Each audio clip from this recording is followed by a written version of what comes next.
This year, the Yahara Journal came together to construct our annual publication of student works. From that, we have compiled an audiobook, with recordings from both authors and Yahara Journal members. Without further ado, I present to you this year's audiobook. A Drinking Problem by Nicholas Adam Daigle. Dearest Mother, it is I, your loving son Anselmo. I'm writing to inform you that your youngest son is a success. As you know, it's been nearly a fortnight since my landing in Bavaria. In the time since my arrival in this ominous and beautiful country, I have been appointed as the dutiful servant of the mint maker, the issuer of currency, and a wealthy landowner, the right and honorable Count Orlok. Count has recently taken to sickness, and in his illness he has required the services of an able-bodied man to help him in the upkeep of his estate.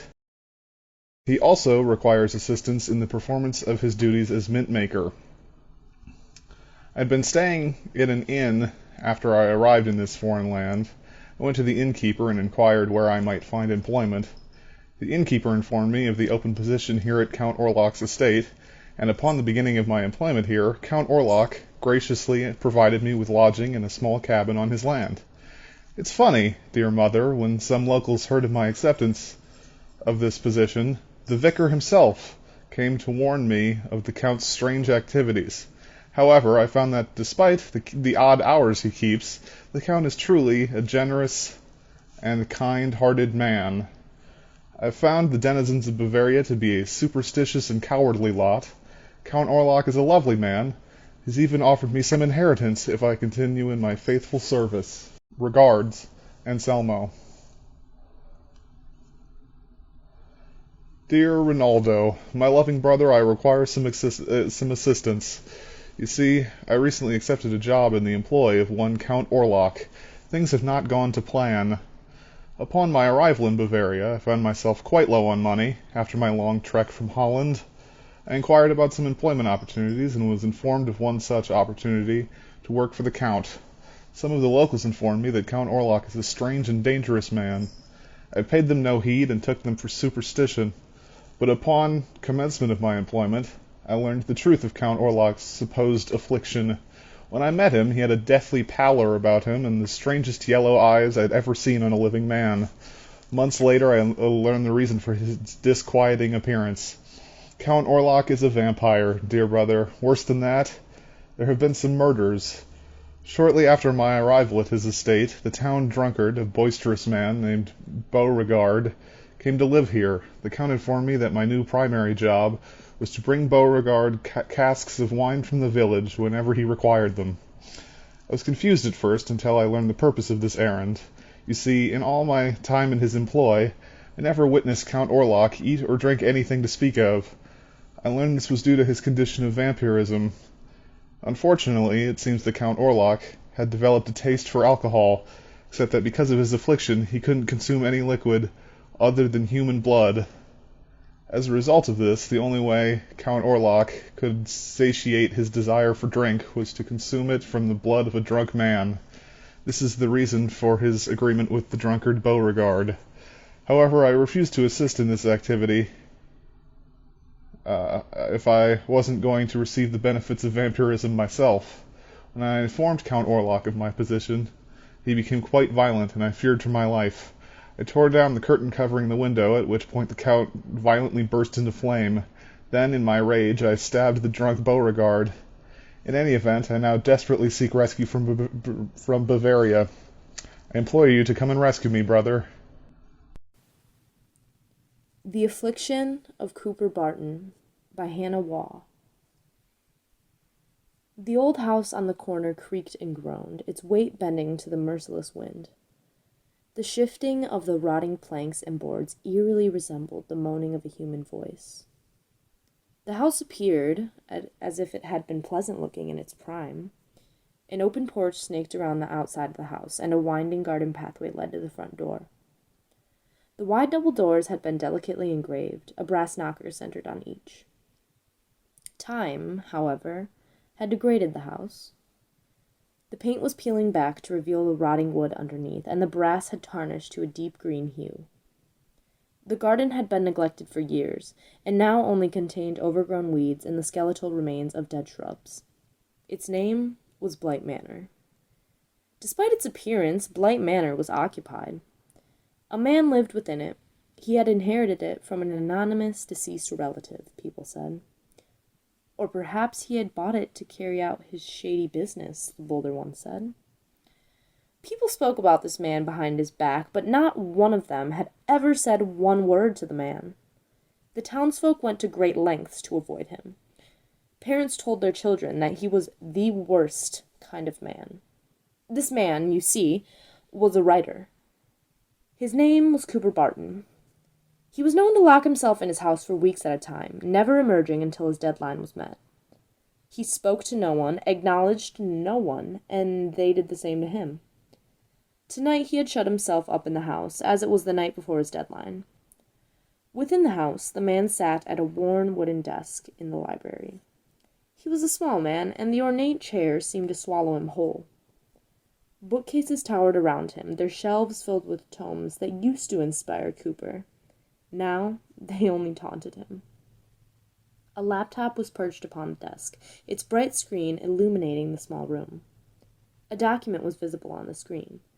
Cooper leaned back in his chair, crossing his arms across his chest. He stared at the words on the screen, watching the blinking of the cursor. Cooper allowed his heavy eyes to slide closed. He listened to the shifting of the house, wishing he could decipher the meaning of the groans. Imagine all this house has seen, he thought. If only it could give him inspiration. The floorboards behind his chair shifted, and the sound startled Cooper awake. He sat up in his chair, frantically looking left and right. The shadows seemed to be swirling and pulsing around him, but the house was silent again. The man scolded himself for being so easily frightened, settling back into his chair. He fell back into the ritual of staring at the blinking cursor, his eyes closing once again. A door upstairs slammed, the noise reverberating throughout the whole house. It echoed, reaching Cooper's ears time and time again. He stood, positive that he was no longer alone within the house. Stepping delicately across the wooden floor of the foyer, he came to stand at the foot of the winding staircase. He strained his ears, listening for any noise that may have revealed what was waiting for him. Seconds passed, then minutes, but to Cooper it felt like hours. After confirming the silence time and time again, he ascended the staircase. Each step creaked underneath his weight. Cooper stood at the mouth of a long hallway, lined on each side by wooden doors. Peering at each of these doors, he discovered that all but one stood ajar. He took a delicate step towards this door, careful to place his feet only where the wood would not creak and groan. Standing just outside the door for a minute, he listened for any noises coming from within. But he heard nothing. Hesitantly grabbing the doorknob, he swung the heavy wooden door open, revealing the grotesque scene within. Within the veil of darkness of the bedroom, Cooper could make out the outline of something sinister. It was sitting in the center of the room, hunched over what appeared to be a dead bird. It was tearing at the animal with claws and teeth, and feathers littered the small room. It had heard him enter and turned to him with its black, soulless eyes. It screeched and cawed, lunging after the terrified Cooper. Unable to contain his dismay, the man let loose a blood-curdling scream, seeming to shake the house's very foundations. Cooper deftly stepped back as it lunged for him. He spun on his heel and ran for the stairs. He did not dare to look behind him.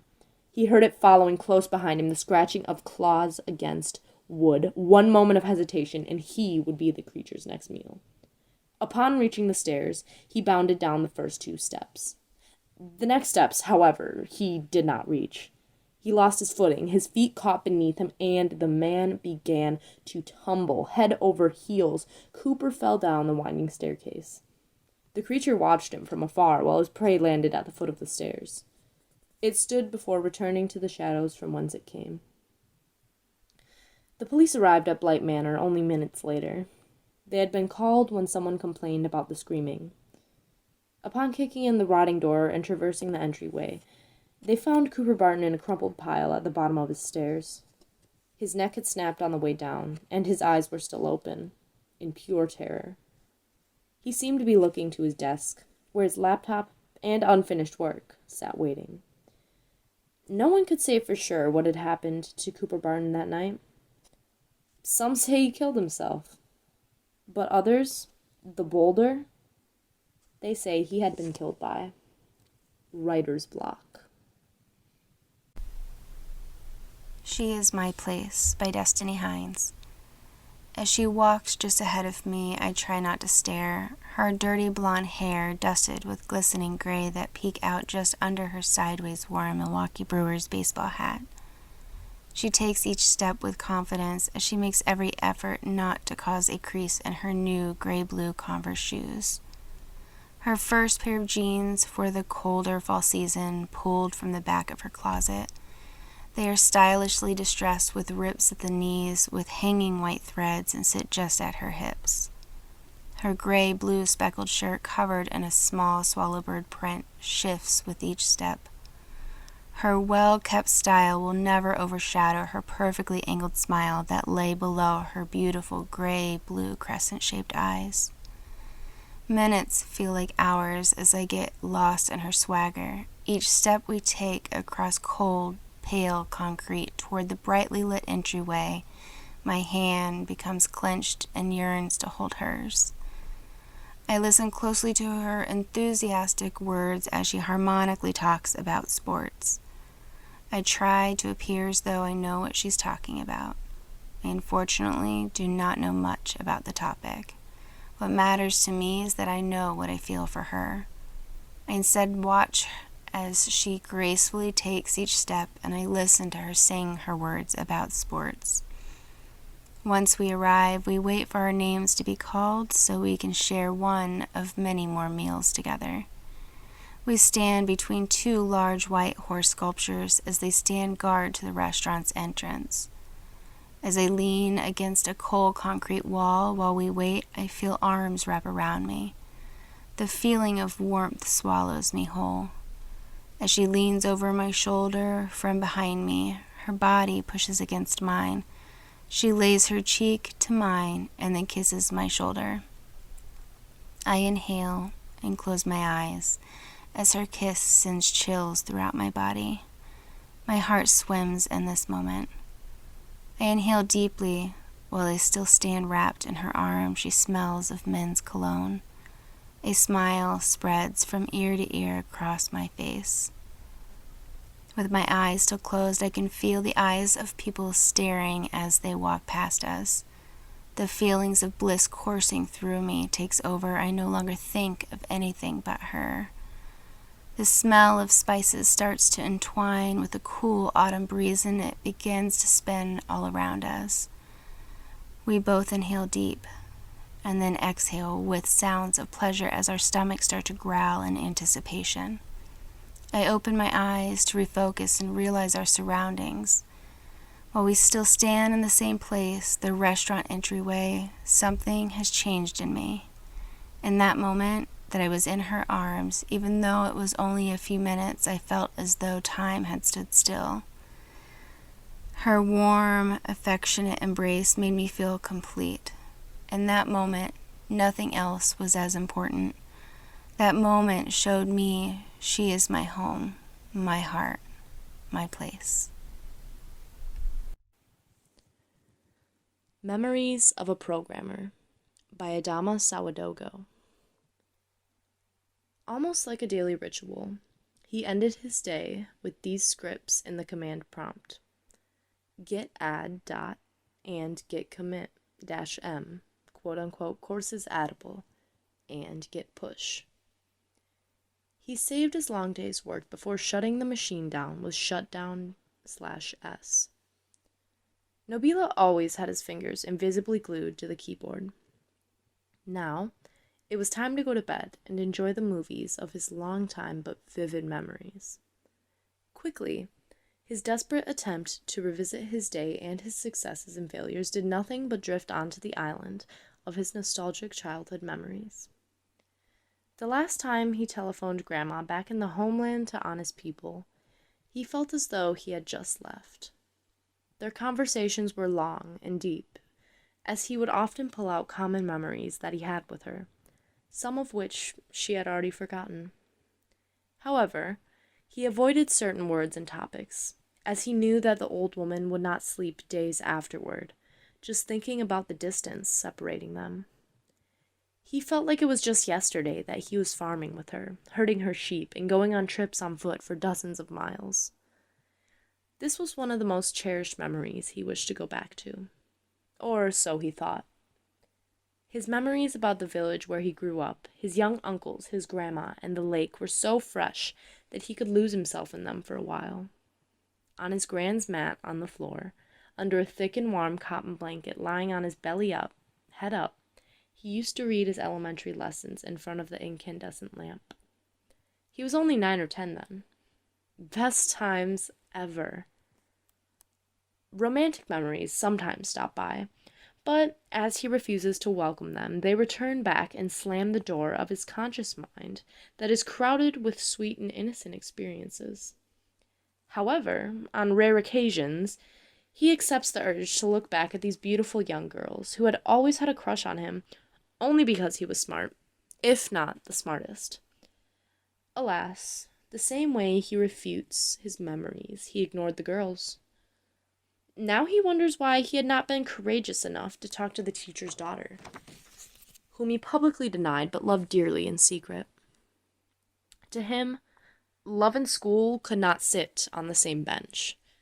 Nevertheless, he could not forget the day when Biba deliberately came to him with the pretext of helping arrange textbooks. "Let me help my husband," she said to her friend. The shame and happiness were so intertwined that he did not even know what he felt at that moment. Today, he is certain about it. Nobila hid in the shadows of his natural shyness, which coincided with his gifted intelligence, to convince his peers and himself that one was the result of the other. He was as fascinated by his school performance as his peers were puzzled. Like an unwritten law, a grandchild is always cherished, if not venerated. The young boy enjoyed his life in the small village. It was not only the climate that suited his hobbies, but also the environment, which he believed was the center of the world. One of his favorite activities was hunting red-headed rock agamas. He was known for his precision, despite his young age. At times, older peers of his would unanimously delegate him to aim first at the reptile on the tree with his slingshot. When it was time to chase the animal running to escape, his uncle would laugh at the ground at his amusing devotion to catching the agama. He cared less. Now, retrieving these remembrances, his saliva rushed to his mouth when he thought of the delicious, well-salted, grilled agama meat they would savor at the end of the hunt. If he ever enjoyed barbecue, it was grilled agama barbecue.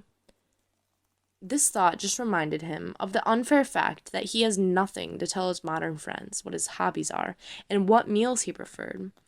Not only are his hobbies deprived of him, but mentioning them to his friends would worsen his situation. "What? You used to eat agamas?" they'd say. This country is an island to him.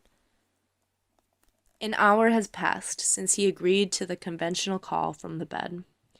He checked his phone. People from his home country were already in the daytime blowing up his WhatsApp.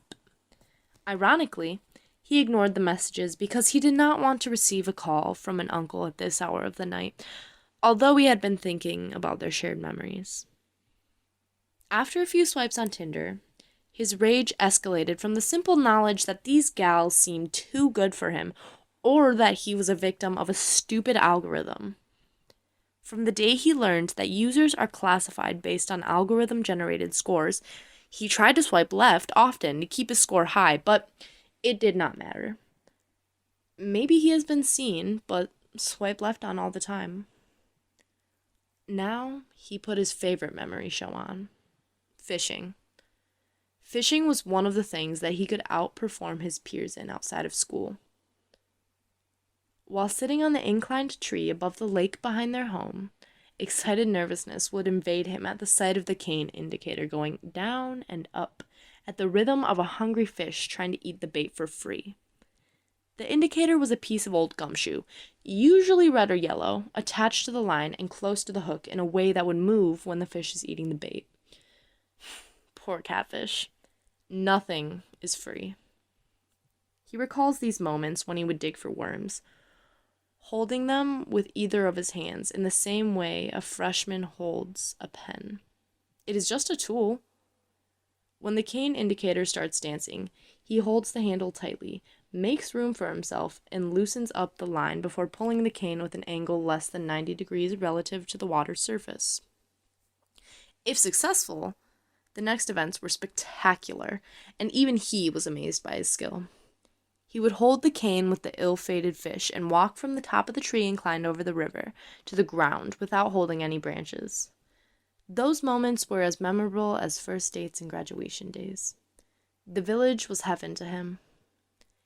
In spring, as he recalls, men and women talked about his abilities in playing yote. Yote is a game analog to chess, except that it is constructed by digging 30 holes in a 5x6 layout. It's one of the indicators of someone's intelligence. When playing with the uninitiated, he laughs halfway through the game because he already knows that by the time they are done, his opponent will have lost. People tried to steal his techniques, but he seems to have countless patterns that he invents every day. At the rare times that he lost, he would refuse to eat, even at the begging of his grandmother. If the opponent decided to quit, he would burst into tears. It was more than a hobby. It was a commitment. However, since going to the capital to continue his studies, he has lost everything. No hobbies, no hunting, no fishing, no African chess. He stayed away from soccer, as it seemed violent and unintelligent. Memories from the city? There aren't that many. His life in the capital was limited to school and mosque. At school, he enjoyed overhearing classmates talking about him without knowing what he looked like. The only student who did well on the test. He was well known, and at the same time, unknown. His name was greater than his person. Still, he thought the key to getting what you wanted was to focus on school and religion. At one time, he said wisely, "I do not waste my time on looking for mates, because I know that if I succeed, they will come to me." Even though he was a teenager, he was often asked to lead prayers in the mosque. At dawn, he would replace the muezzin to call his fellow faithful to the prayer. This was what mattered to him. He now cries inwardly, knowing that his current environment is so contrary to his past. What can he do about it? Today was a long day. Nabila thinks about the code that he wrote for the day. What breakthrough did he make? What solution did he find, and what will be his next steps? He thinks about how big his goals, dreams, and responsibilities are. Tomorrow will be another day to conquer, another day to fight, another day to live joyfully on an island away from home. After all, maybe he likes it this way, though, because there may not have been the same sweet things, even if he were home. How to Be a Woman, Trinity Liram. Be put in dresses while you're too small to choose. Pick anything that has stripes when you can choose. Grow up playing with Legos and Littlest Pet Shop. Play with stuffed animals with your twin, and make up stories about carnivores at war with herbivores, where the animals talk and kill each other and plot revenge and poison their enemies, and make orphans. Read book after book after book. Books about male main characters following the footsteps of Greek myths, standing against those who say unjust and untrue things, saving the world time and again. The women go crazy, the girls fall in love. These are your favorite stories. Try to make the female characters your favorites, but fail. The male characters get to hold swords and kill monsters. Get made fun of for these interests. Your parents tease you when you like a band of all boys. Your mother scoffs when you play video games for too long. Your father rolls his eyes when you sing along to a musical. Make up crushes on boys because you're supposed to. In first grade, you'll decide to like a boy named Oliver, but when you're building a snow fort at recess, he'll push you, so pick another. Pick the next boy you see. All through elementary school, you'll date him, but you don't talk to him. It's okay. You stopped thinking he was interesting in 2nd grade. Forget you're supposed to have crushes on boys until 7th grade. By now, you've realized you're supposed to feel something inside, not just pick. The new boy who is funny and nice makes you smile, so guess you have a crush on him. Chop your hair off. Everyone will say something about it. Your head feels lighter. Kiss a girl in 8th grade. She says she feels fireworks when you lean in behind the library on a Wednesday after school, and you take her word for it. She's your best friend. Date her.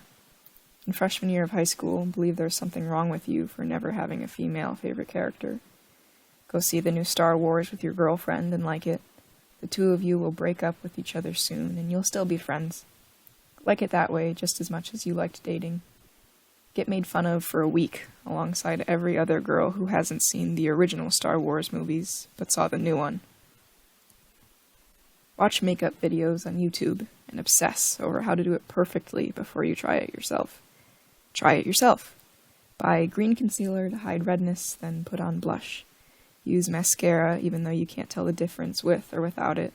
It doesn't matter, put it on. Pretty girls, put it on. Every girl that's worth anything in those books you used to read was pretty. Sometimes they were strong, sometimes weak, sometimes brave, sometimes scared, but always pretty. Girls are supposed to be pretty. Feel mortified when you have gym class, but you forgot to shave the 1/4 inch of hair on your calves. Hide your body in baggy clothes. Get tired of trying to be pretty. Get tired of hating your body. Your mom will laugh when she sees how long your leg hair is. An amateur makeup collection will sit unused in your bathroom cabinet. For a while, you think the solution is wearing a crop top, even though you don't have a flat tummy. Then wonder why you're showing skin to the kids you go to high school with. Grow your hair out. Chop it off again. Wonder why you wear feminine clothes to feel pretty when you thought you were over that. Wear men's shirts because they're funnier. Wear women's jeans because they fit better. Date a girl named Hannah who feels everything you do. Tell her that when you were in middle school, you thought about the same things you think about now, but forced yourself to forget, and she'll feel everything you thought you were alone in feeling. When you sit on your couch with her, you'll sit with her right leg over your thighs like the safety bar on a roller coaster. It's nice, but you don't get to know that for a few years. Be angry. Be confused. Be protective and loud and annoying and insecure and angry again, but quieter this time. A Rare Game by Elizabeth Pardo. It was a rare game they were about to play. This particular brand of fun only happened when Dominic's temper was so dark that he punctuated each word when he spoke with a sharp, almost hissing sound.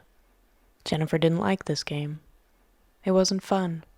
This is dangerous, Jennifer. Tell him it's dangerous. Too dangerous. But she was as silent as Dominic. All she had said earlier was some offhand, jokey comment about a country singer that Dominic liked, and Jennifer's opinion had set him off to hissing and silence. The game was called Mock Execution, and, as far as Jennifer could tell, Dominic made it up himself.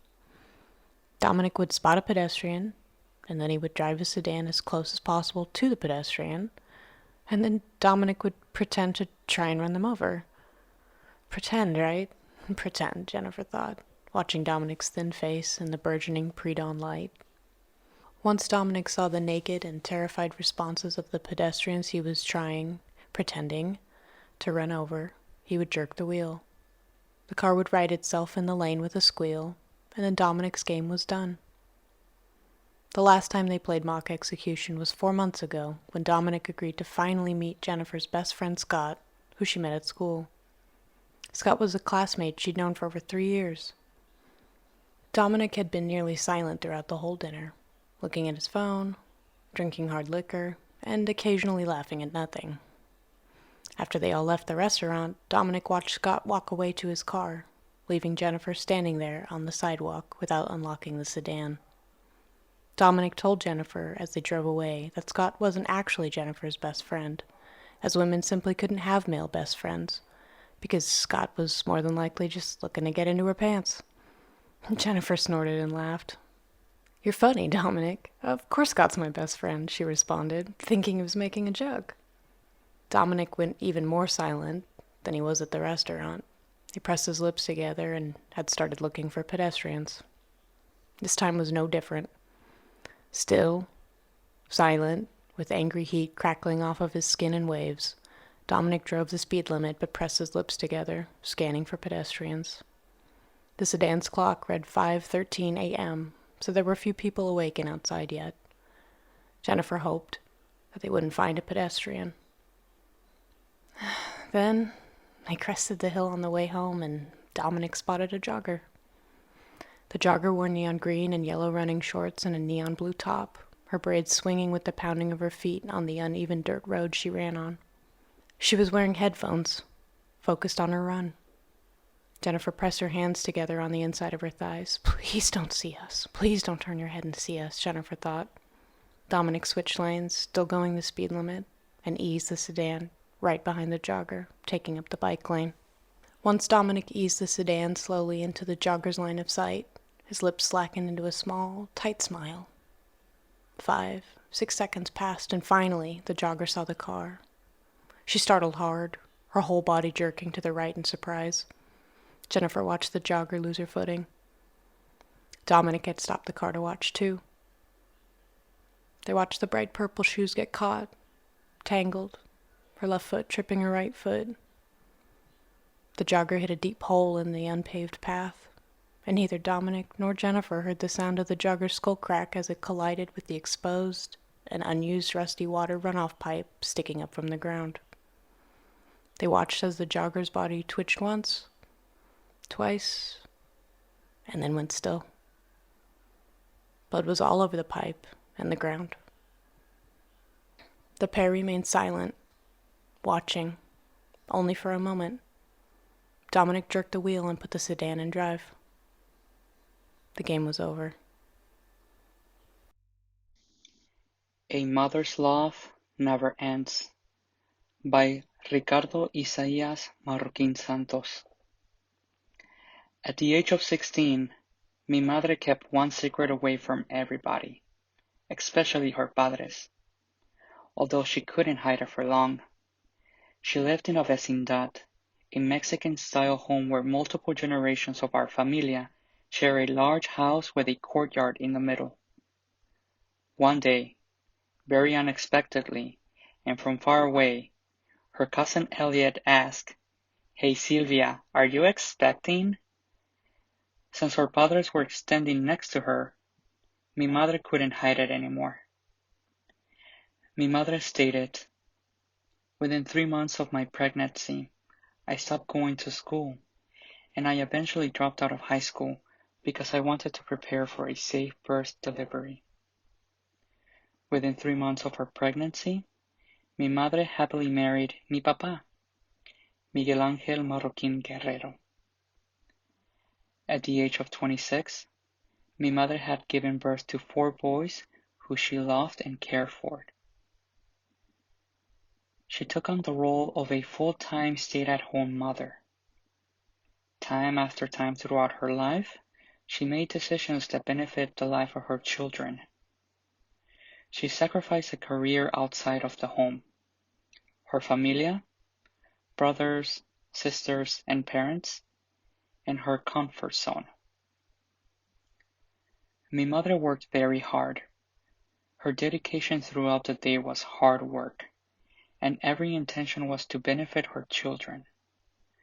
Throughout the day, she worked hard to have something ready for us to eat without delay once arriving home from school. The meals prepared were simple, pero muy deliciosos. Meal planning provided mi madre with endless possibilities of varied combinations and healthy choices to pick from.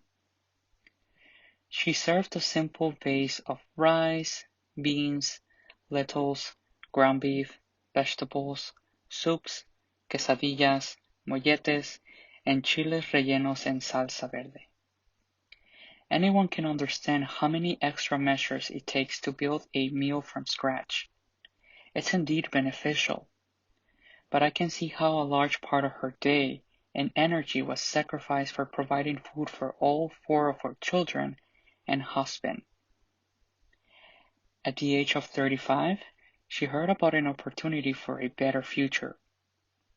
What could possibly go wrong? In a word, everything. When she decided to reach U.S. territory, mi madre sacrificed the thing she loved the most, which is familia. It is very hard to connect the dots in my head and think of mi madre's odyssey. The opportunity for a better future wasn't guaranteed. In fact, this was the biggest sacrifice that covered all the things she loved the most. Familia, memorias, and amigos. She wanted más for her children, but at the same time, for herself. The plan to come to the U.S. was made quickly, which made her odyssey more dangerous. Soon enough, she was encouraged by her close amiga, Norma, to cross the Mexican border and reach U.S. territory with the help of a coyote. Then she will settle in Madison, Wisconsin. When mi madre arrived in Madison, Wisconsin, she had to do things outside of her comfort zone. Amazingly, mi madre's odyssey and sacrifices were worth it, and she arrived safely after 2 long weeks. A period of 2 weeks makes such a difference. There are many factors she bravely faced, like the language barrier. She also managed to do things for the first time. For example, she got her first job, learned how to drive a car, bought her own car, and most importantly, overcome her comfort zone. In the process, mi papá, 3 older brothers and I crossed the U.S. border and joined our lovely mother in January 2001. Looking back at this exact time brings tears to my eyes, and I cannot relate it to a feeling I have ever had before, because I feel like I was following her footsteps. I got a taste of the sacrifices she made. When mi madre, Silvia Santos Garcia, found out she was pregnant for the first time, she kept it a secret. This event enforces the comfort zone she later broke out of. Time after time again, her dedication towards putting herself last was the work of her selfless acts.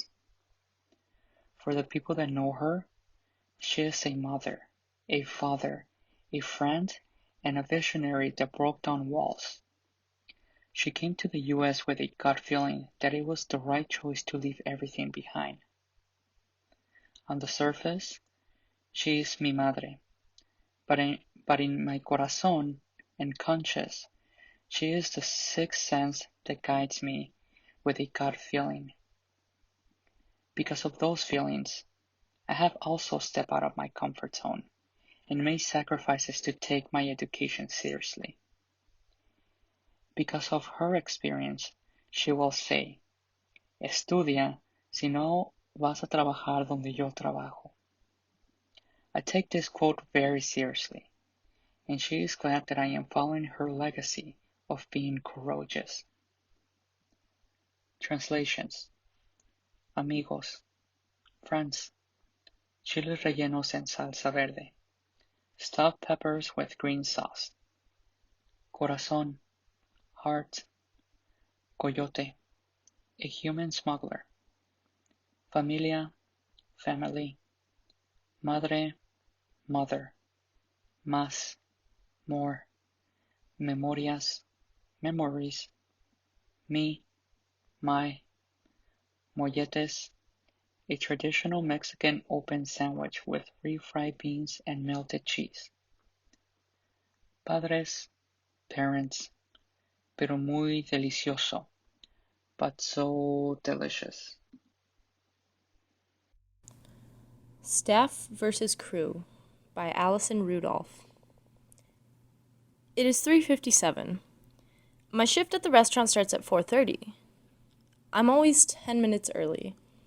The drive is 17 minutes, which means I need to find my uniform shirt in the next 3 minutes if I want to make it out to my car with a minute or two to spare. I always forget my keys, phone, or something else equally important, so I build in a couple of minutes to my time. My uniform shirt is a little darker than periwinkle blue and has the restaurant logo in the top right corner. I have 4 of these shirts because I often work all weekend. The first one I got is different from the rest. It says staff on the back, and it is a V-neck style t-shirt. I used it all last summer, and this summer management used a new company to make the shirts.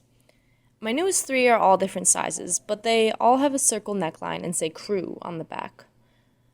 I am one of the only people who still wear the staff shirts because I have worked at the restaurant for more than one summer. Working in a bar food restaurant makes said uniform shirt almost unwearable after one shift. Therefore, I have 3 shirts for 3 shifts of the weekend and an extra for next week when I forget to do laundry. I have 3 minutes. I throw my clothes from last week's pile onto the floor, t-shirts strewn about my room, and pairs of socks littering the walkway. Not there. I run downstairs as fast as my short legs will let me, down to the laundry room. There are more and more clothes, but no work shirt. I rush over to see if it is hanging on the drying rack. I could have sworn it was there last night. But it's not there now. I dash back up the stairs to the living room to check the other piles of unsorted laundry. I am now going to be 4 minutes late to my original time, which will only be 6 minutes early. Great. I rush back downstairs, snatch a dirty shirt from the washroom floor, and grimace as I pull it on. It smells like a truck full of French fries with a few sides of grease. Ew. Well, guess this is it. I am going to work in a dirty shirt. Gross. I yell at my sister to get in the car because we are going to be late. She works with me at the same restaurant. She started at the beginning of this summer. Keys, wallet, phone, purse. I think I have it all. I slam the door on my way out and run to my car. Megan jogs out of the house, and I can tell something is not right. The shirt she is wearing is a V-neck restaurant shirt. It says staff on the back. Not crew. She climbs into the car and looks at me like she's ready to go. She is wearing my shirt. Robin Hood's Bow, Forging a Weapon of Identity, by Leah Smith Redman. Criminal, deceptive, the ghost of an accident waiting to happen. Precise, tactile, and taciturn, it's like a ritual of the mute. Sacred. I follow the tip of my inky paper-mate pen with my eyes, nose to the table as it swims across the paper next to the daunting words, "Sign here." After an hour of unyielding focus with my pen, as precise as diamond cutting or searching for constellations in the night sky, my hand now knows this process. I end my mother's signature with a flick of the tail and sit back to admire my artwork. I just signed an official document with an adult signature. At 8 years old, I am now officially an adult. I began forgery early, and I like to think that if I had charged for my services I provided back then, I would be rich now. Forgery is logical, I realize, as I sit in my 3rd grade classroom between the columns of soap-smelling necks, clean ears, and pink faces of my peers, looking up at Mrs. Leroy. With 20 other signatures to worry about, she doesn't care about the authenticity of my mother's, does she? There's no reason for me to haul bounties of forms and letters home just to lose them in the shuffle of paperwork on the kitchen counter. No reason to get a bus pass written for me when I can do it myself. Forging my parents' signatures opens the gateway to an unapologetic secret to give me power. I distribute parent-written bus passes like tickets. With them, students can go where they want after school, even a village 40 minutes away from home. A desperate 3rd grader comes to me and declares, "Hey, I need to get on bus number 5 to go to my friend's house tonight. I need a parent note. Can you do that?" My memory parrots to me the formulaic format of a bus pass. So-and-so has permission to take bus 5 to so-and-so's house tonight, signed and dated. I ask them what their parent's signature looks like.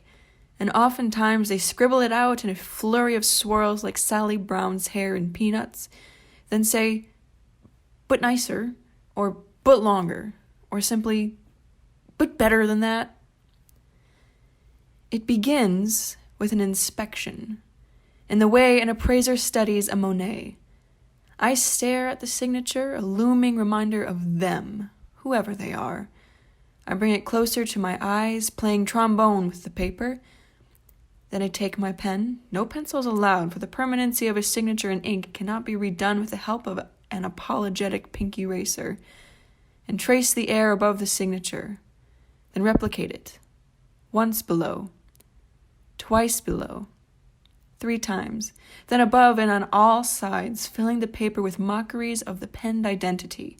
Then I flip the paper over and do it again, in columns down the page, each a better reflection of the last. I rotate the paper and fill in the white areas. Some signs are so poor I don't even get to the end of Anderson or Young or Jauregui, and I jumpstart on the next. I practice day of signatures for a few minutes, mastering the shape, the swing of the pen, and the speed of the draw, like a cowboy practicing his quick draw with a new pistol. It doesn't take me this many repetitions to pick up the choreography of a signature. It only takes about 2. However, a signature habitually dances through the hand. The forgery should feel as comfortable as a step ball change. I'd witnessed the carnage of a bad forgery, standing behind the kid who just handed the bus driver a fake note with bated breath, knowing it wasn't mine. Kindergartners in the front 2 rows of seats peer over the leatherette to witness the prisoner exchange. Then I see the telltale wrinkling of the brow and the gut-wrenching sneer on the driver's face. The driver turns the note around and shows the student the certificate of their failure. "Really?" the driver says. They guffaw, hand it back to them, and send them off the bus. Down the 3 steep steps back to the pavement, the true walk of shame, and the friend who is supposed to receive them is unable to do anything about it. They're forced to sit down in solitude as far back on the bus as they can without getting pushed out by the older kids. Such a circus makes good forgeries a necessity. I can mimic the words of an adult, and I have the best penmanship in the entire class, employing the grace and maturity of cursive and calligraphy. And naturally, my forgeries get better. In 4th grade, I begin to sign my teacher's initials on my classmates' planners, which they need in order to leave at the end of the day. I patch up their travel release forms in 5th grade so they can go home from basketball practice with anyone they want. I sign the forgetful student's field trip form. Higher stakes ensue. By 6th grade, I have a group of boys surrounding me, saying they'll all need to go to another's house. These are big jobs. I need to be smart. 5 different kinds of paper, 4 different pen brands of at least 2 different colors, and 1 pencil, for variety, and preferably a sample of their parents' handwriting. I'm picky about the paper. For example, popular moms always use Office Max, seasonal-themed note cards, or sticky notes. If I'm writing for one of their sons or daughters, I might use strawberry pattern notes with tiny frogs across the top. I make sure to include a variation in the message, in the format and alignment of the text, and in the slant of the scrawl. It would be suspicious if 5 kids showed up on the same bus, with notes written on the exact same paper, clearly torn from the same sheet, written with the exact same ink, in the exact same penmanship. Most parents don't have wide-ruled notebook paper or matching note cards sitting around on their kitchen counters. If it's a note written by a dad, I whip out a slanted, brisk, mutant chicken scratch, the kind that indicates this farming father has restless cows waiting for him. Or maybe he's an inn owner, so all of the lines that make up the 5 in bus number 5 touch at the vertices instead of scattering like pieces of a broken wristwatch. I know if I'm writing for an artistic person, a potter maybe, or jeweler, swooping cursive like the curls of a 1980s perm will do. Other moms, ones who get to read books and shuffle mail all day, are personified by demure, blocky typography. It's a study in character. The bus driver will only look at this note for about 8 seconds. But at that moment, I want them to see the patient dad working at Ace Hardware, or the bewildered mom running late for work at the Shoreline restaurant, or the jolly grandmother in the middle of baking a pie for her church. White-knuckled loneliness comes when I forge group bus passes revealing the parties and homes I am not invited to. I arrange rendezvous for friends that never want me to write a note for myself. Pride and thrill, rejection and invisibility. Confliction wears on me, as though I am justice standing over a perfectly balanced scale. On the one hand, I love having a skill other people need to hire. On the other, I know my invisibility is a shield, an advantage for my survival. Teachers would think it preposterous that I, a soft-spoken top student, do what I do. Yet in middle school, my repertoire grows. Hall passes, bathroom passes, class passes, forgeries of teachers' signatures. A student with too many tardy marks on their record needs a signature from the secretary to give them more time to get to class. A bully victim has a panic attack that morning and wants an out from math class to go to the art room. A girl on her period wants a signed excuse as to why she doesn't show up for gym class. The hearts of Robin Hood, Zorro, and Green Arrow stir within me. Rare sample signatures, the threat of immediate punishment, complex cover stories. Greater risk comes with teacher forgeries. I pore over the scale of justice, gauging the value of my reputation. For this reason, I select my clientele carefully. I won't sign for classmates I don't trust, such as Andrea, a born turncoat, or Eva, who I can't trust not to lose her nerve when interrogated by a teacher. In high school, driver's licenses, carpooling, and mobile phones strip the thrill of the craft. At 14, I wonder if I've been thrown into the technological unemployment market. Robin Hood hangs up her bow. I take on more mundane tasks like signing annual family Christmas cards with all 4 of my family's signatures, as if my aunts care whether or not the belly of the S in Lucas is round enough. The junior prom committee pays me $200 to write names on place cards for dinner. Instead of forging my mother's signature to go on a class trip to the adventure center, I use it to buy groceries with her credit card. Still, the power this skill gives me does not dissipate, for the power is not in the practice, but in the identity that it forges, even a secret one. Monk, Mother, Mystery. The Woman in the Incomplete Portrait by Leah Smith Redman. My children don't know who I really am, she would say. A portrait evades true revelation without the full picture. A book could be written deciphering the motifs and the moments of her life, and it would still only tell half of her story. Utilitarian, heel-chewed jeans, and dirt-smeared Skechers sneakers.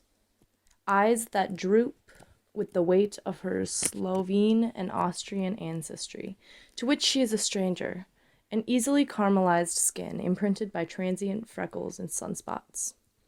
When Facebook comments from former classmates and distant cousins tell her she's beautiful, she doesn't believe it. Curated like the Louvre, the books in her library fill floor-to-ceiling shelves, enshrined by their purpose. The Natural Pharmacy poses separately from Picasso, a biography, and Shanghai Girls receives allocation to an eye-level shelf. Upstairs in the barn, a collection of her father's best paintings sits stacked against the wall, made phantoms by a dusty sheet to protect them from sun bleaching, and so that she doesn't have to look at them. During her Sturgeon Bay, big city runs, she is Daniel Craig on a James Bond mission, campaigning through selective aisles with cutthroat efficiency. She takes fast steps in sharp corners, swishing her ponytail. When at home, her wiggling toes metronome her methodical movements as her social anxiety deflates. Worn but practiced slogans and phrases are like survivalist badges, indicating some of the challenges she has suffered. I hate surprises. Family is not blood. You choose family. Death always comes in threes. Death trained her. Pancreatic cancer in 86 took her father. In 88, her mother followed with liver cancer, and in the icy grip of Clark Lake's water in the winter of 03, she lost her brother, leaving her with a family business she never wanted to run and a future she couldn't retrieve. Grief and ego became weapons that her sister used to kill their sisterhood. She hates funerals and memorials, possibly because she knows them from the inside out. The doctrines of her everyday rituals could fill a Bible. One must follow the proper way to make a grilled cheese and study the intricacies of making a BLT. When shopping, always park next to the same cart corral. Chocolate should be eaten after a garlicky meal. 4 decades of journals, religiously tended every day, reveal the most reliable catalog of memories. The birth of her daughter, every move. The Clark Lake House, the Sylvan View House, the Garden House, the Half Mile Bridge House, finally to the Red House, all of which she built or designed.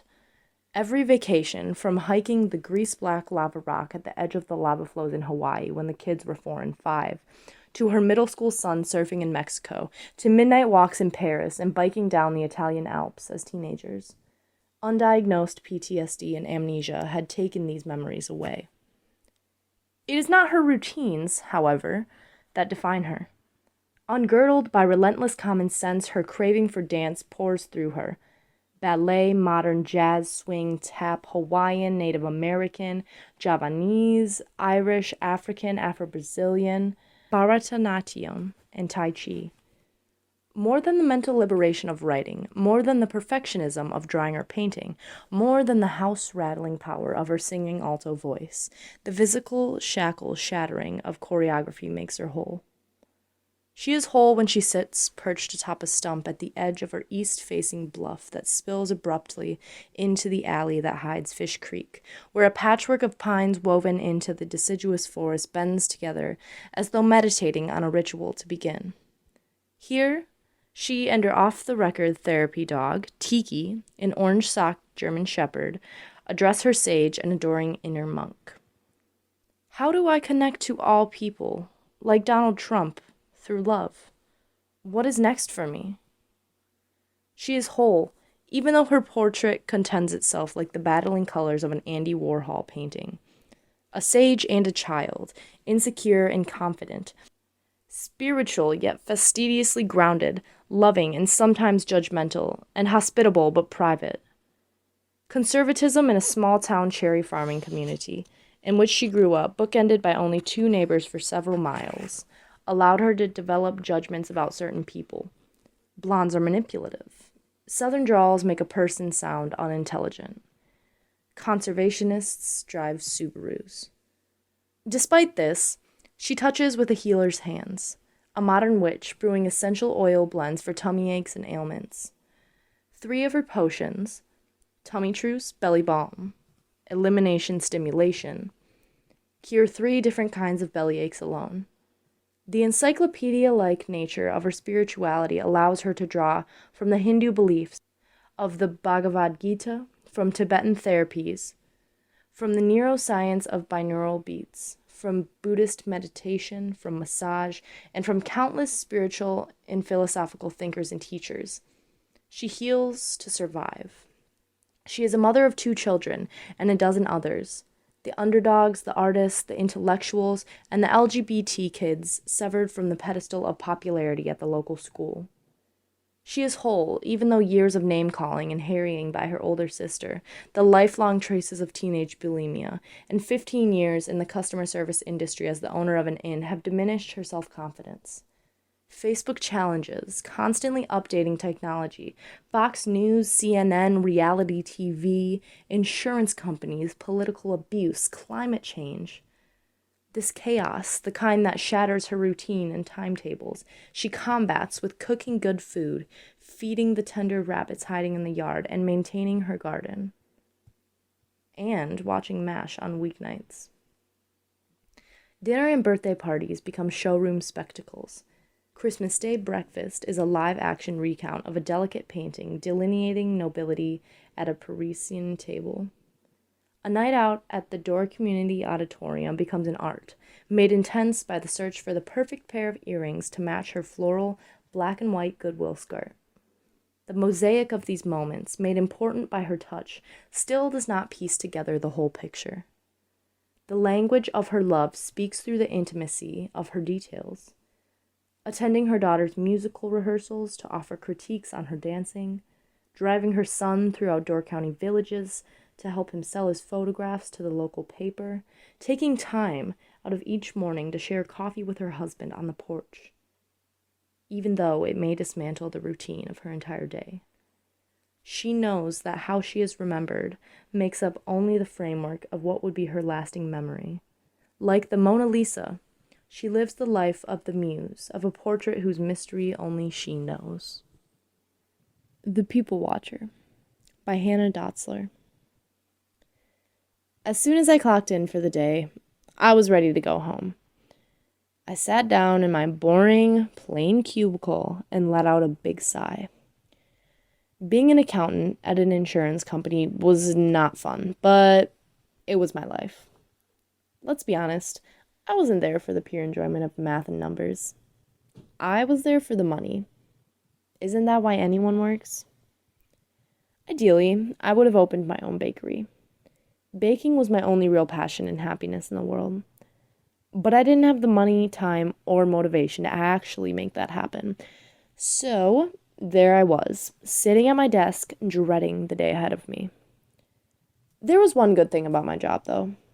I was given the cubicle in front of the window, and our company was on the first floor, allowing me full access to People Watch as I pleased, which consumed about 80% of my work shift each day. And being in the heart of New York City allowed for some pretty interesting people watching.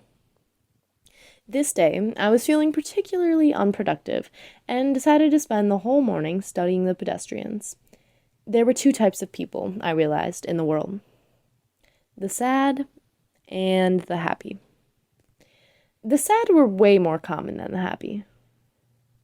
There were depressed-looking businessmen and women who wore suits and carried briefcases.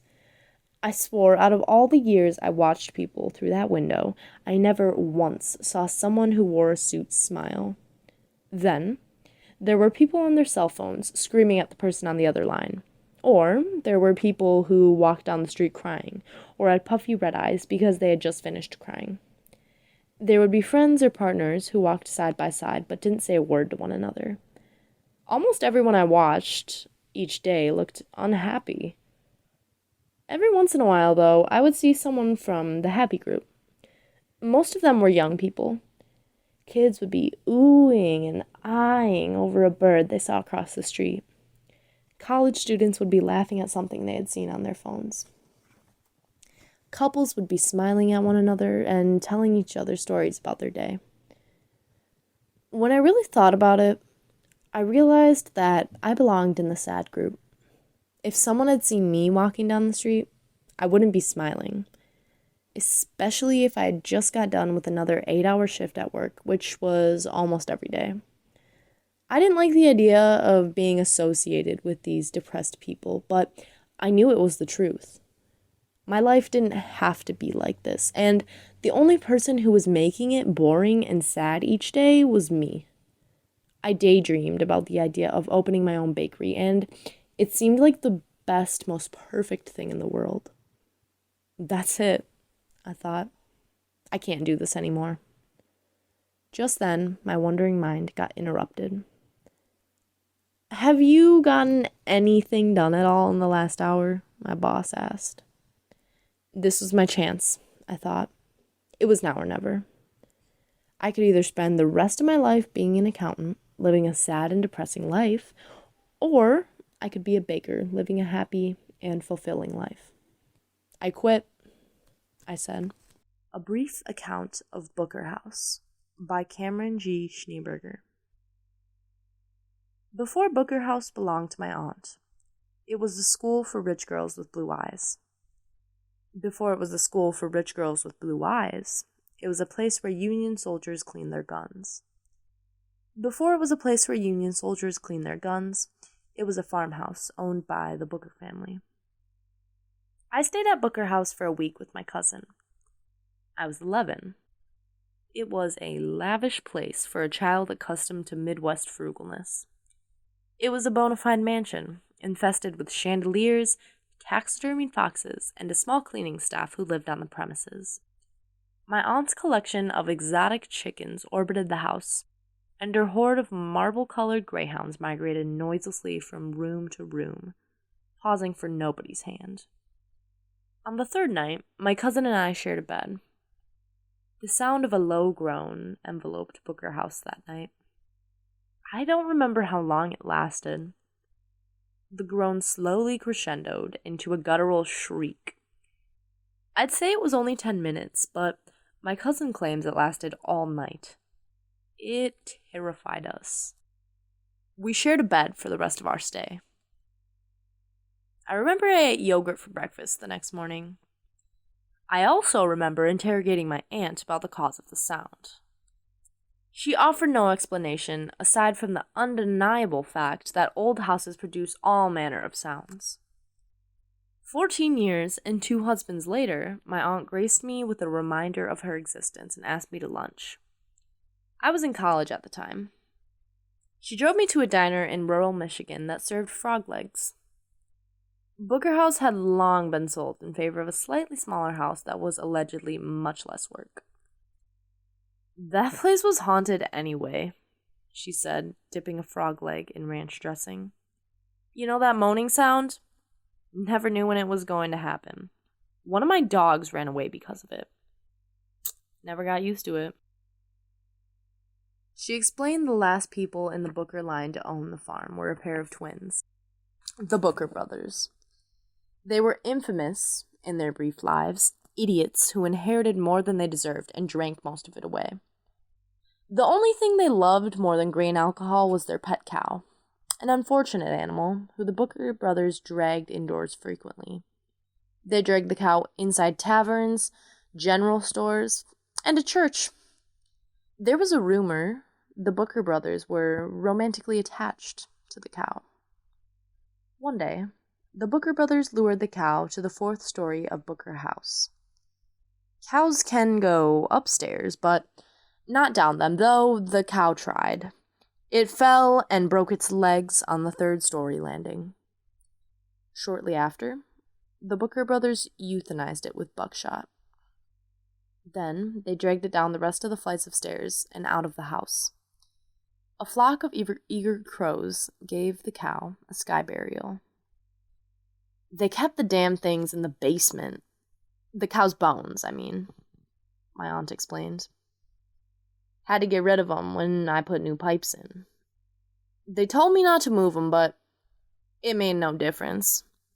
That cow haunted that house with or without the bones. Every Day by Yahara Journal. It rains today like it rains every day. Afraid of the cold and empty hearts of those who swear to protect and serve, but only protect themselves and serve their own kind. Storms in the middle of summer, storms all year round. None of them are innocent. Standing by and watching people die or killing them one by one themselves. Remember, no one is free until everyone is free. Keep your eye on the rain. To look away is to let them get away with murder. Somewhere in the Future by Yahara Journal. As the angels surround our hero, and as the sky burns with 2 suns, she gives the world a smile, knowing there's nothing here to be done. Years behind this day before us, and years behind our hero's great plight, the world was crumbling to pieces from the weight of wealthy greed at great heights. Satyrus tried to stop it then, with the angels by her side, and the mortals on the sand, but the Plusios didn't listen to a Lord and Savior who didn't march like a man. As the oceans overflowed with bones in a palpable fog, and the cities were crushed by overwhelming smog, the merciless gods, the Plusios, took what foliage was left and chopped it to pieces, their movements deft. For years beyond that, they sent the remains to other mountain ranges and hoped that the people there could hide it for ages, and the Plusios blamed them for the stench and the stains, but people like Satyrus knew all their secrets, and she wanted to stop them no matter the treatments. She once tried to dispose of all their expensive rubbish to the reusable mound of disposed of items, but upon further inspection of that great recycled pile, she soon found they'd been burning it to make an awful climate. She once tried to sail the great ocean blue and clean up the plastic that blankets the view, but the garbage patch stretched beyond the horizon, somehow not far enough to make the Plusios wisen. Despite this obstacle, she tried her best, proving that Satyrus was a savior to the rest, but as she picked up the worst of it all, more showered from the sky like noxious rainfall. But behind the scenes and away from our hero, the Plusios had a plan right at ground zero. Their wealth and their riches opened all doors ahead, so despite all their pollution, they wanted to live. Instead of changing their ways and providing a safe place, they built a machine to explore outer space. This machine could hold only a few, which convenienced them plenty considering their view. Mortals disadvantaged are not worth a thought, not when there's money to be made upon their not. This machine was supposed to reach the heavens. The Plusios couldn't even get to Planet 7. So in just under 10 years, the machine was built, engine revving to life as the mortals died. This machine ran on trees and algae, on weeds and fungi, and all of the water that frogs lived by, so the Plusios took angels and treated them cruel, and stuffed them in their tank to use them as fuel. When Satyrus found out about this great machine, she told all her people, and she gathered her strength. The mortals all told her, as they choked on the toxins, that in just a few months they'd be nothing but dust. So Satyrus called on her only friends, her only believers, her only strength. The last of her angels who loved her till death did them part, came at her call, came with their hearts. As she gazed at their leaves and their green and their gold, a dozen roses bloomed inside her, broken free from chokehold. Her strength in her arms and her flowers in blossom. She couldn't do it alone, this much was known. The angels kissed upon her furrowed brow. They told her they'd fight to save the ground, to save the mortals from fumes and extinction, to save one planet that's sheltered without restriction.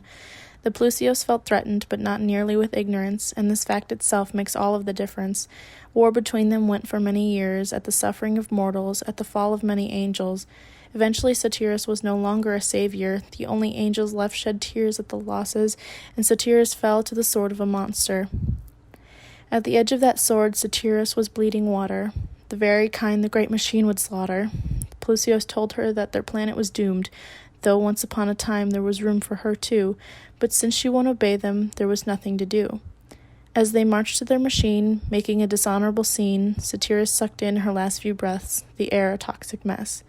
She found peace on the ground, among the dead dirt, among all of life's hurt, and her planet's last angels found her there. They kissed her wounds, they caressed her hair. The great machine, in its pollution and ill means, took off with a burning light, most like the sun in the sky. Satyrus watched this light as she bled her liquid life, and deep down inside she knew the truth. The Plusios were selfish, unbothered, and confused. They didn't understand mortal wounds. They couldn't comprehend what it's like to love. In fact, they didn't care about much at all. Maybe themselves and the money of others, and just about whatever they could take from strong love, like a mother's. Satyrus believes the heavens hold the innocent, and wherever the Plusios land, they'd be punished, set to imprisonment. Be it hell or high water, they were doomed from the start. As the angels surround our hero, and as the sky burns with two suns, she gives the world a smile, knowing there's nothing here to be done. October Broken by Raina Meadow. If not the density of fruit flies in the kitchen, then the fragility of ice fractals lacing the window. If not the mouse whispering in the dry wall, then the bat circling the attic, unable to sense the markable midnight breeze. If not a dream where we are looking at purple wildflowers, then waking up to the first snow on my tomato plants, some of them unpicked, still green. The mind then softly considering your grave, touched by the first snow now and touched forever. At night you join me. We climb giant trunks of trees and sit in the audience of a never-ending outdoor piazza. I ask you how it is to be gone, and you laugh at me, wearing double denim. I bring a bag of small green onions and coconut water to your parents' doorstep. Then I realize I left the wrong bag, the one with half-rotten apples covered in ants. I bike away, but the streets are all upside down. If not the nonsense of the sleep mind, then the depravity of the real asphalt, unchanged. Tonight I will fall asleep, rehearsing your voice in my memory, making a figment of you reassure me. At your burial, I placed some flowers on your dead ankles, and I moved your dead body with a dead sheet. You died again then, and every morning you die a little more. We buried you, but it wasn't exactly you that we buried. You are all over town, overrunning my mind, weeds in the wind, some Debussy prelude overhead. The longer you are gone, the more things happen. In France, bald men dig for truffles. Up in the Oaxacan mountains, old women carry large bundles of clothes on their backs to the landerias. In this dumb little town, I boil ginger root and sit on the carpet, filling a giant canvas with my mother's garden. Squash vines stretching all across the floor. I think of you in the paintbrush zinnias, in the hillside trees, and the expanse of skyscrapers from the yellow cab. I feel you in the big moon, which you always thought was up to something malevolent. Now free from the oppression of light, beneath dirt, on flowers, on pine boughs, on rocks, on dirt, the shell of the body becomes what it was always meant to become. Bones and bones to energy, energy bending upwards to mushroom spores. Some small green shoots come spring. This piece was also published in Yahara Journal. Take Care by Stephanie Ray Steiner. Be careful as you come into my life, as it's full of tomfooleries and anxieties. You must wash your hands under my faucet of insecurities and wipe your feet on my rug of terrors. Enter my life on shattered glass and tiptoes. If you must, drink out of my fridge of doubts and eat out of my stove of panic. In my life, come as you are. Please take a bath in my tub of irrational thoughts and dry off with a towel of fake smiles. I beg you, give me honesty and trust to walk through my door of angst. If you are one for rule breaking, beware of the owner's forgiveness. When it is given with warranty. And after 30 chances, warranty's up. In my life, give me the understanding and empathy to walk on my carpets of disdain. When you enter my house of warm water and welcomes, I will try to take care. Home by Sydney Schaller. Reliable, homey, loving. Small town America, you will treat me well. I'll never forget where I came from. They tell me all of this with confidence. They are screaming on mountaintops about how great you are, how accepting you are, how nice it is to be here, but they lie.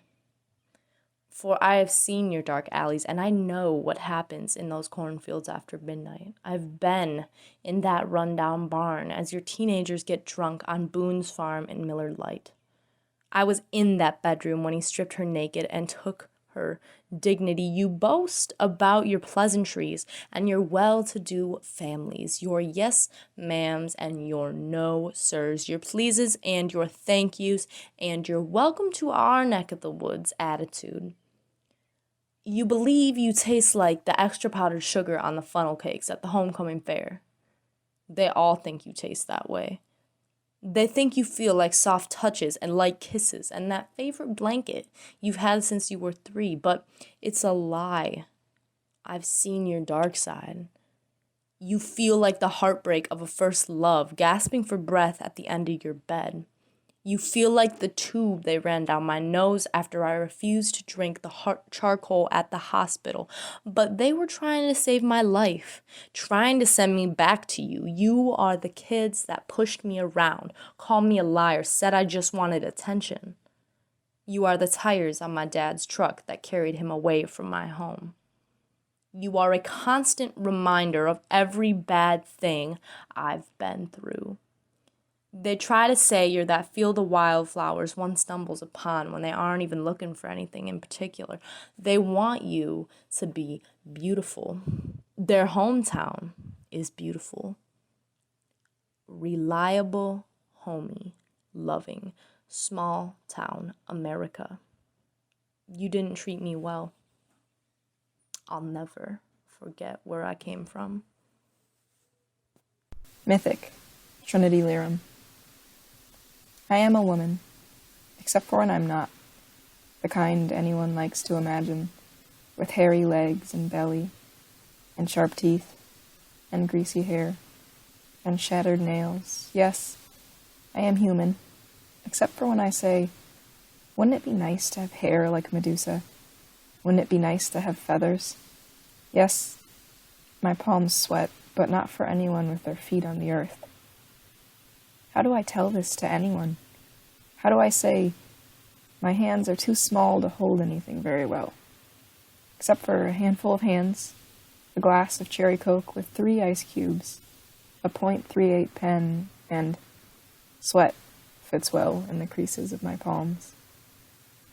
I tell my girl, fuck romance, and holding my hand, she echoes me and says, we don't need it. One of my snakes kisses one of hers. 2 more cuddle up, like the symbol on an ambulance. I've changed my mind. I want claws instead of feathers. That way I can open you up pickle jars easier, I tell her. Shape-Shifting Soul by Paige Zazulka. I feel like I am an ever so freely flowing river, shaping and polishing stones, the land, and its creatures as I glide swiftly by, in sync with the formations that surround me, that carve me into all that I am. I am for eternity an unfinished work of art, a clay mold on a spinner, a canvas whom the artist continues to add strokes to, a fine line sketch from a pencil, all creating a hidden masterpiece underneath the surface. Is the masterpiece the finished project? Or is it the details, the strokes, the fine-tuning in between that shine the most glory? Rules of Entry by Alison Rudolph. In my room, you must knock and wait to hear my, what do you want? Respond with reason to come in, and I will let you open the door. Ignore the hinges squeak. They have been through thick and thin. In my room, you must ignore the mess strewn about the floor. A tidy room is a healthy mind. Please don't ask how I am. In my room, you must love others and treat them well. We are caretakers of this earth and each other. How would we get by without a neighbor to help us out? Light a candle with me. Pretend it won't run out, burning until the end, when the smoke has all blown away. The Puppeteer by Paige Zazulka. I've seen grown men cry from their sorrows with whiskey and goodbyes, in spirit with the pledge, doomed with the next, leaning against a wall, cracked lead paint, as they slip away their last take, the glimpse of them, his biggest mistake. I've heard the sobs of a young girl as her head is deep within a bowl, filled with chunks of green and stains of urine and the smell of the person before, gushing vomit from her red lips, black liner staining the tips of her cherry cheeks as she grips for a breath to feel anew, wondering how she'll get home to catch her curfew. Then there is the man next door, his light always dimmed, in his woodshop. Bottles fill the floor. I never see him, just hear him, late evening. As much as I try to cover my ears, I feel what his wife fears, the constant grunts pounded underneath what a man truly hunts. And me I've seen letting my psyche release, betray the next, stumble with text, fail to realize friends will leave if you're not wise enough to believe. I have felt the pit in my gut when someone ends up in a rut with no place to go besides the nowhere. Neither heaven or hell, just a place they can bear the feeling inside of their dark despair. These spirits that appear rise out from the bodies controlled by the puppeteer, up to no good, doing things you never would. If you were you, without this dependence, you would know what to do and how to end this. I've seen this poison take over the lives of dear ones close to me. No matter how one tries, in order to move forward, they have to see, like me. Shuttle by Ava Puser. I'm so tired of being everyone's punching bag, he said. I was too scared to speak up, to say, that's not appropriate. Are you crazy? What's wrong with you? Are you okay? But I didn't, just like everyone else. I was scared because when I stepped off that shuttle, I would be a woman walking alone. Scared to be recognized another time. People like that make me so angry, I wouldn't be surprised if someone blew their brains out. But no one said anything. I kept quiet in that spent air, and I tried not to look over my shoulder as I walked away. Dead grass on the sidewalks, where the salt had burned away the snow. I tried not to hurry. Driftless by R. Schlaget. I want to wake up where the wind takes me, makes homes in sandcastles or ice caves, anywhere I'm not allowed to stay for long. Perched by gas station pumps near lakes and people watch at sundown. Aquamarine boat trailers tied to nautical dreams. Visit every corner of every place. Sip coffee beneath foreign stars and jump between atolls made of giants' feet imprints. Murder ill intentions in the Yellowstone loophole. Burn expectations and bury doubt.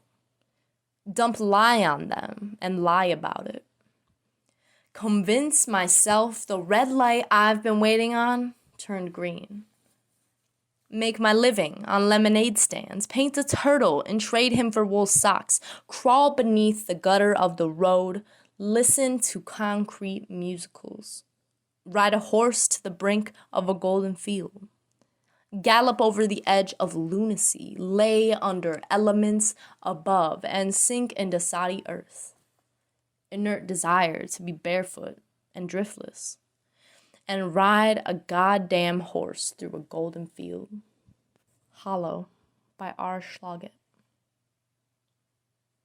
It began when she and I tore fistfuls of grass from the ground nervously on day one, gouging out the little grave where our time capsule would lie, marked by time and Sharpie hearts. Carefully curated memories rooted in trust and infatuation. It wasn't until we dug a hole for Holmes' foundation that she thwacked me with the shovel on the back of the skull, and I tumbled into the ditch we carved together.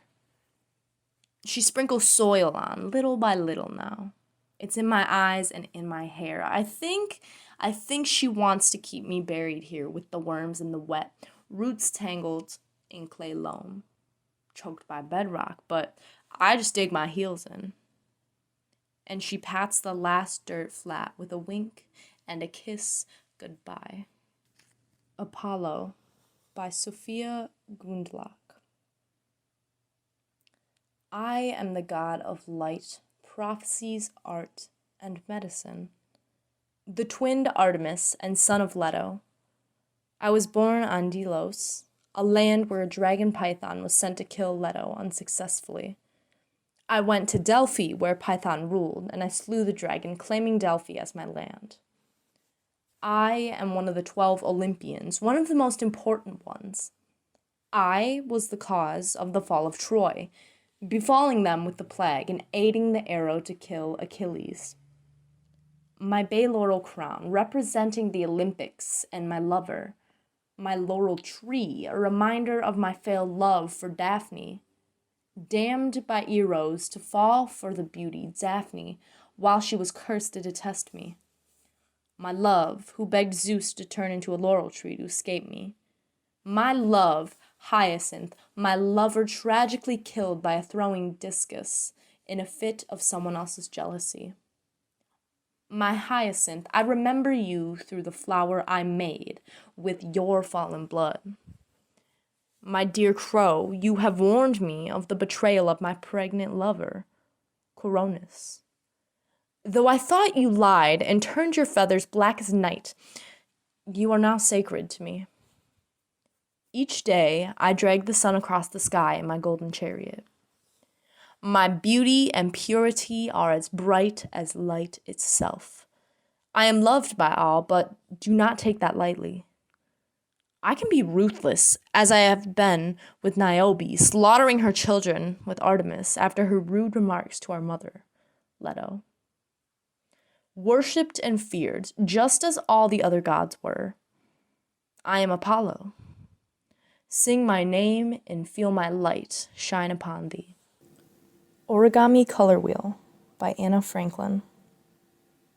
Death by Rosa Colazo. Baba Yaga by Maria Shermer Devitt. Opera Girl by Diane Yao. The Blue and Yellow Lily by Carolyn Glasgow. Jewel Tone by Camilla Temby. Hello, my name is Camilla Jones, but for my art, I typically go by the name Camilla Temby. Temby is my middle name, and it means beautiful hope.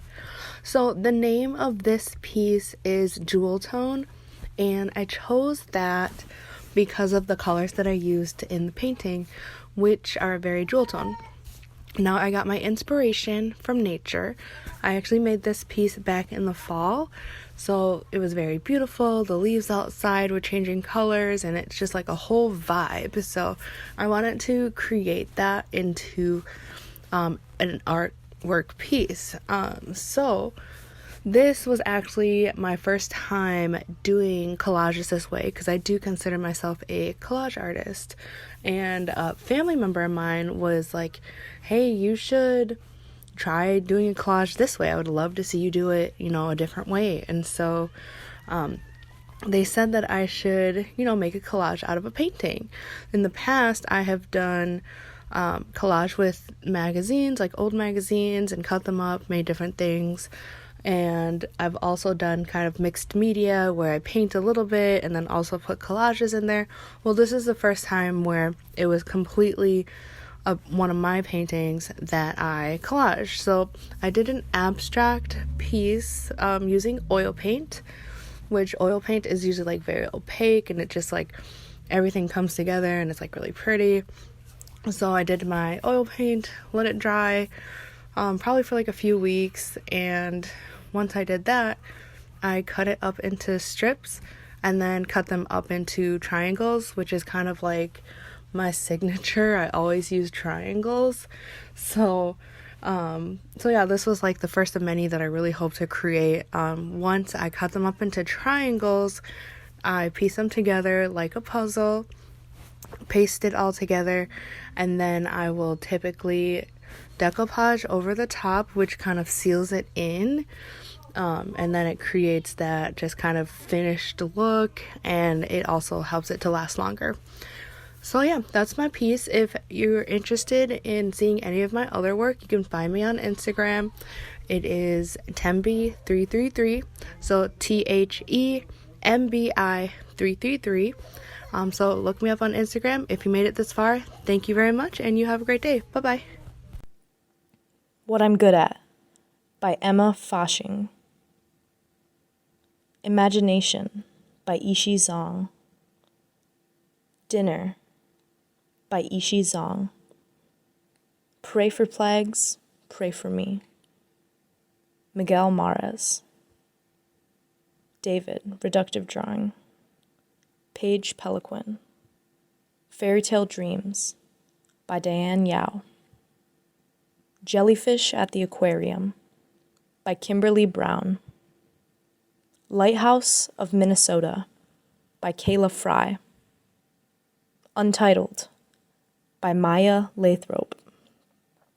Marcus Aurelius by Katie Villalpando. Daydreaming by Ava Puser. The Fawn Purple Peony by Carolyn Glasgow.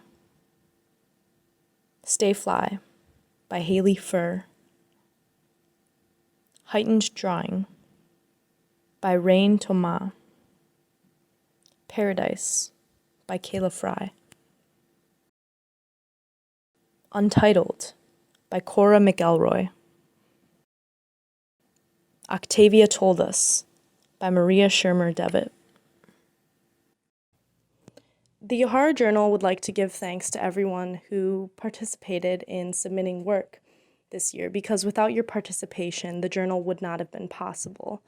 And as the editor speaking, I'd also like to thank members of the journal as well, who helped make this year's dream of the journal a reality.